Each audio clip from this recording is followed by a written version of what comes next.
जय Hind. The knowledge care में आप सभी का हार्दिक स्वागत है और हम इम्पोर्टेंट टॉपिक्स की वीडियोस आपके बीच लेकर उपस्थित हो रहे हैं। चूँकि हमारा सीजीएल का जो एग्ज़ाम है वो दिसंबर में होना संभावित है। आगे देखते हैं डेट फिर से बढ़ता है या घटता है। चूँकि म्यूनसिपैलिटी का जो है वो आपका चुनाव होने वाला है, संभावित है वो भी।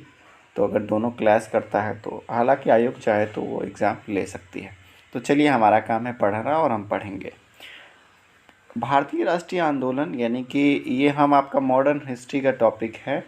ठीक है, ये इम्पोर्टेंट है, यहाँ से प्रश्न बनते हैं। ठीक है, मॉडर्न हिस्ट्री के टॉपिक में भारतीय राष्ट्रीय आंदोलन जो है उसको 3 अलग अलग चरणों में बांटा गया, जिसमें पहला चरण 1885 से 1905 यानी कि आपका जो है भारतीय राष्ट्रीय कांग्रेस की स्थापना से लेकर है। दूसरा चरण 1905 से 1919। इसमें कुछ बीच में जो है गरम दल वालों का जो है उसमें उनका मूवमेंट शामिल है।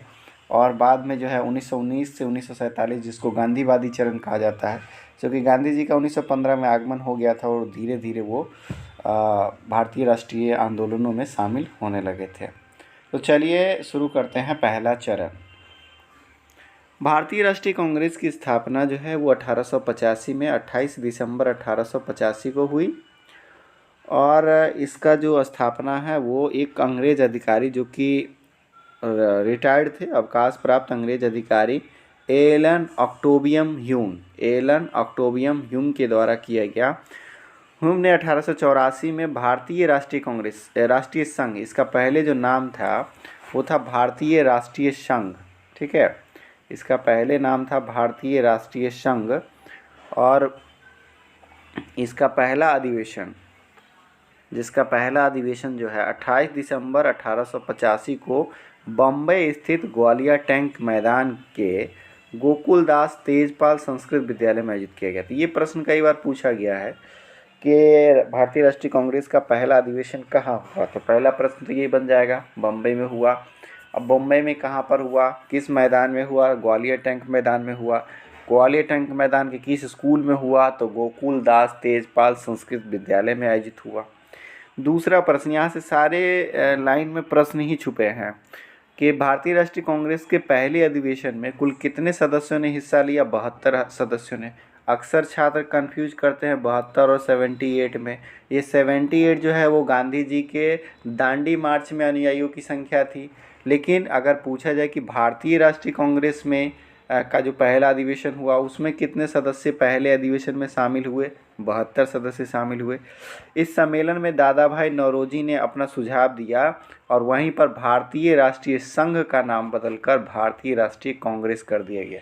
ये भी प्रश्न बनता है, किसके सुझाव पर भारतीय राष्ट्रीय संघ का नाम बदलकर भारतीय राष्ट्रीय कांग्रेस कर दिया गया? तो दादा भाई नौरोजी के नाम पे, क्योंकि आप जानते हैं कि 1884 में इंडियन नेशनल एसोसिएशन के नाम से यानी भारतीय राष्ट्रीय संघ के नाम से इसकी स्थापना हुई।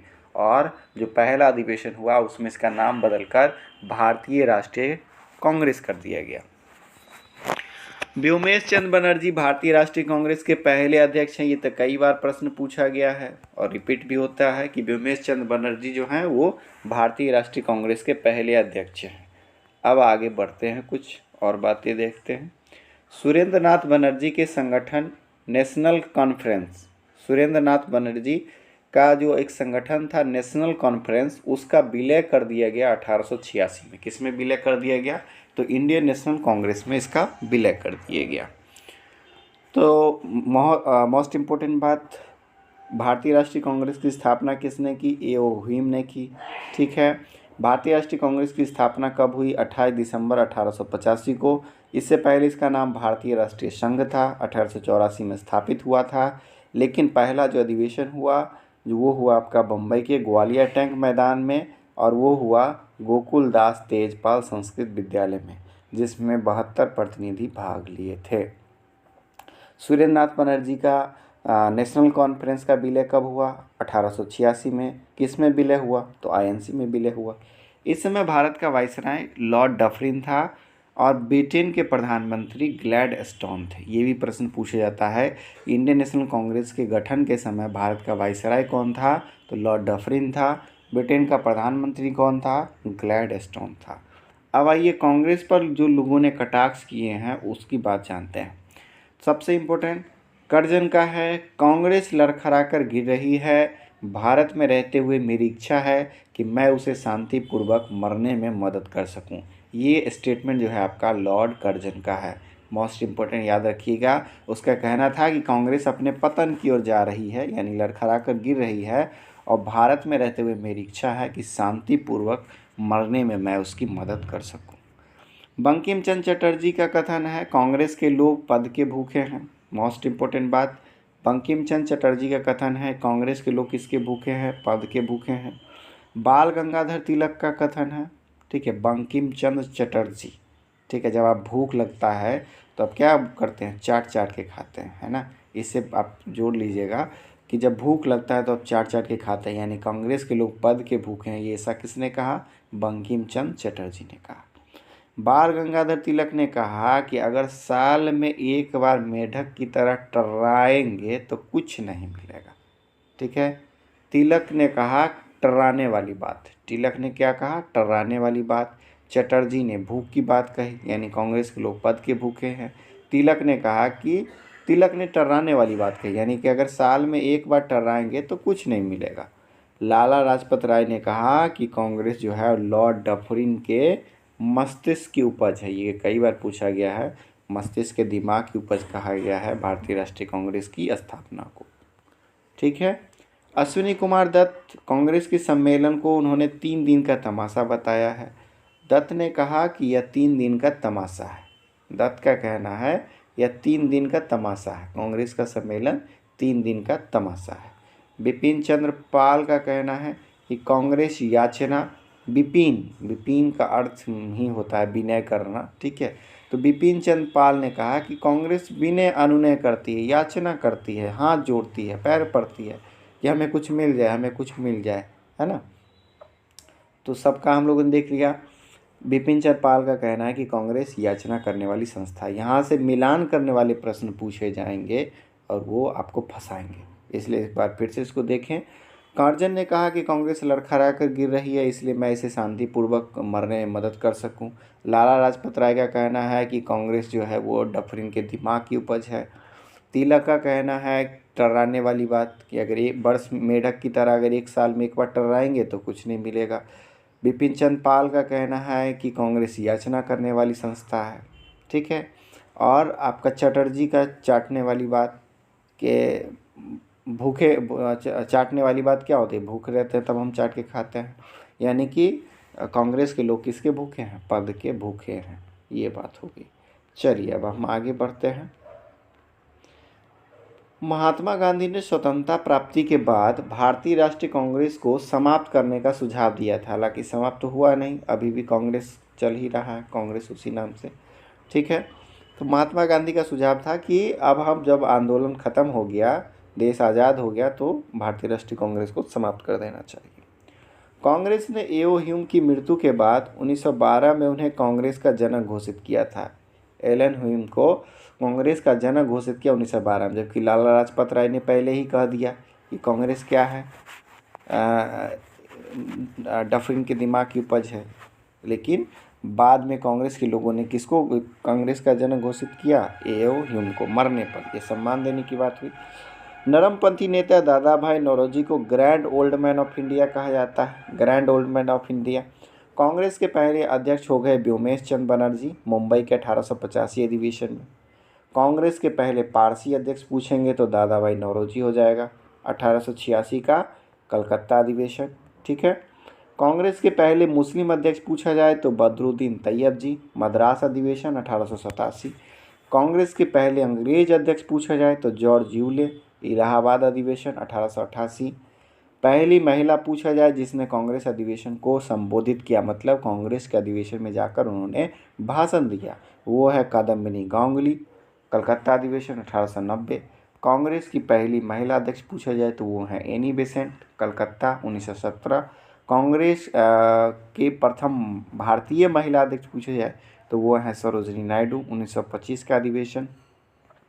सबसे ज़्यादा समय तक अध्यक्ष रहने वाले पूछा जाए तो मौलाना अबुल कलाम आज़ाद। सबसे युवा अगर अध्यक्ष पूछा जाए तो भी मौलाना अबुल कलाम आज़ाद ही। भारत की स्वतंत्रता के समय अध्यक्ष कौन थे? तो JB कृपलानी थे, ये मोस्ट इम्पोर्टेंट।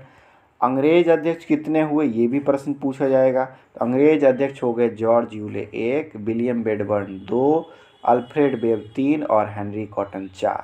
तो ध्यान रखिएगा कि भारतीय राष्ट्रीय कांग्रेस के 4 अंग्रेज अध्यक्ष हुए, जिसमें पहले अध्यक्ष हुए जॉर्ज यूले, अंग्रेज अध्यक्ष में जॉर्ज यूले जो कि इलाहाबाद के 1888 के अधिवेशन में, दूसरे हुए विलियम बेडबर्न जो कि बम्बई अधिवेशन 1889, और 2 बार वो अध्यक्षता किए, 1889 और इलाहाबाद 1910।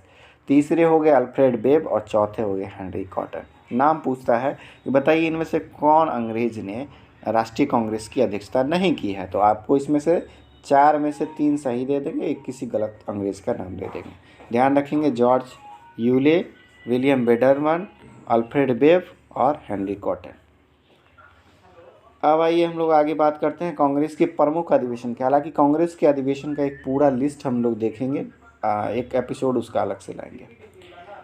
तो अभी देख लेते हैं मोस्ट इम्पोर्टेंट, चूँकि 1800 हम चल रहे हैं 1885 से 1905 में, तो कुछ देख रहे हैं इसके बीच का। अध्यक्ष बनारस अधिवेशन की अध्यक्षता जो है गोपाल कृष्ण गोखले ने की, और कर्जन की बंगाल विभाजन की नीति का विरोध हुआ और लाला लाजपत राय ने पहली बार सत्याग्रह अपनाने का अपना विचार रखा था। ये नहीं है कि सत्याग्रह का विचार डायरेक्ट गांधी जी आए और गांधी जी ने शुरू कर दिया, गांधी जी का अपना नया नवीन था, ऐसा नहीं था। सत्याग्रह का पहला विचार जो है लाला लाजपत राय ने यहाँ पर रखा था। ये 1905 की ही बात है, ठीक है। तो गोपाल कृष्ण गोखले बनारस अधिवेशन की अध्यक्षता करते हैं और बंगाल विभाजन की यहाँ पे बात हो रही है। उसके बाद कलकत्ता अधिवेशन 1906, दादा भाई नौरोजी पहले पारसी अध्यक्ष भी रहे। ये नरमपंथी और गर्मपंथी में मतभेद उभरा, यहाँ पे उभरा सिर्फ, और सूरत अधिवेशन में जाके पूरा 2 फांट हो गया। नरमपंथी रास बिहारी घोष को बनाना चाहते थे, जबकि गर्मपंथी लाला लाजपत राय को कांग्रेस का अध्यक्ष बनाना चाहते थे, और अंत में बने कौन? दादा भाई नौरोजी। इस वजह से कांग्रेस के नरमपंथी और गर्मपंथी के विचारधारा में टकराव आ गया और उसका नतीजा देखना पड़ा सूरत अधिवेशन 1907। इस अधिवेशन में रास बिहारी घोष को अध्यक्ष बनाया गया, जो कि किसकी तरफ से थे? ये आपके नरमपंथी की तरफ से थे। गर्मपंथी बनाना चाहते थे वहाँ पे लाला लाजपत राय को। तो रास बिहारी घोष को अध्यक्ष बनाया गया। मतभेद के कारण कांग्रेस का विभाजन हो गया, और ये विभाजन जाके सिलटा कहाँ पर?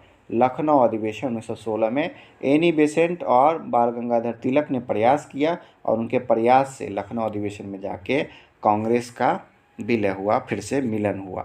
कांग्रेस और मुस्लिम लीग के बीच यहाँ पर समझौता हुआ और यहीं से तुष्टीकरण की नीति प्रारंभ हो गई। लखनऊ अधिवेशन की अध्यक्षता किसने की?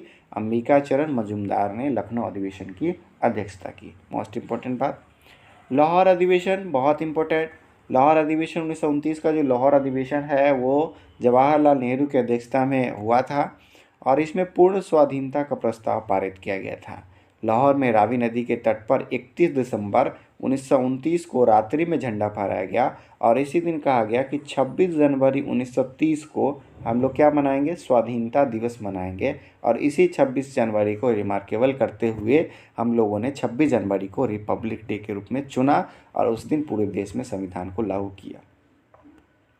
कराची अधिवेशन की बात करें तो कराची अधिवेशन वल्लभ भाई पटेल की अध्यक्षता में हुई, और इसमें मौलिक अधिकार से संबंधित प्रस्ताव पेश हुए थे। और गांधी इरविन समझौता इसी अधिवेशन में हुआ। 5 मार्च 1931 को हुआ था गांधी इरविन समझौता, और गांधी जी जो है अपना आंदोलन, असहयोग आंदोलन को समाप्त करके कहाँ जाने के लिए राजी हो गए थे?